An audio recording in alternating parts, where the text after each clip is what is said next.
Walong aktivista ang umano'y nawawala pa rin sa ilalim ng administrasyon ni Pangulong Ferdinand Marcos Jr. Hanggang ngayon humihingi ng hustisya ang mga progresibong grupo sa pamahalaan na mahanap na ang mga nasabing aktivista. Dahil ang ilan dito 16 na taon nang nawawala. Si Mia Layagin para sa detalye ng balita. Sa paggunita ng International Day of the Disappeared sa ika-30 ng Agosto, muling nanawagan para sa hustisya ang mga grupong desaparecidos at karapatan para sa 8 desaparecidos na nawawala pa rin hanggang ngayon. Sa Pandesal Forum nitong ika-28 ng Agosto, nagpahatid ang grupo at ilang kaanak ng mga nawawalang aktivista ng mensaheng Surface All Desaparecidos para sa 8 kaso ng enforced disappearances. 1 taon magmula nang maupo si Pangulong Ferdinand Bongbong Marcos Jr. Nag-ugat raw noong panahon ng martial law kung saan itinuturing na desaparecidos ang mga kaso nang bigla ang pagkawala ng mga tao ng walang bakas o enforced disappearances na sapilitang pagkawala o pagkuha sa kanila.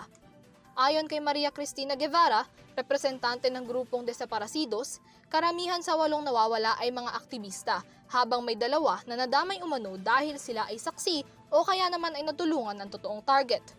At si Lynn Grace, actually, connected po yung kanilang pagkawala sa dukot din.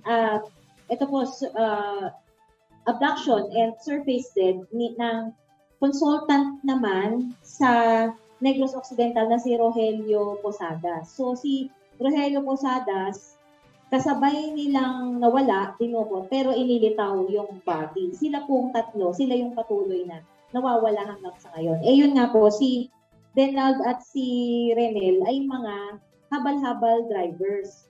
So, ang inisip po namin, baka para walang witness. Kasi walang iba rin nakakita sa kanila.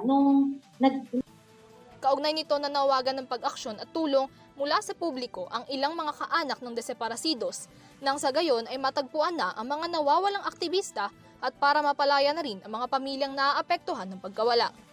Yung pagkakataong tumulong kayo right away. Alam niyo po si Jonas nung kinaladkad mula sa restaurant hanggang dun sa van,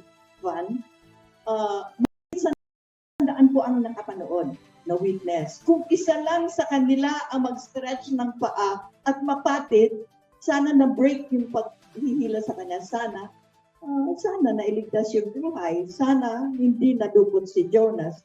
Samantala, naghihintay pa rin ang aksyon ng grupo at mga kapamilya patungkol sa mga kasong naisampa na sa ngayon. Para sa EuroTV News, ako si Mia Layagin, sumasaludo sa bawat Pilipino.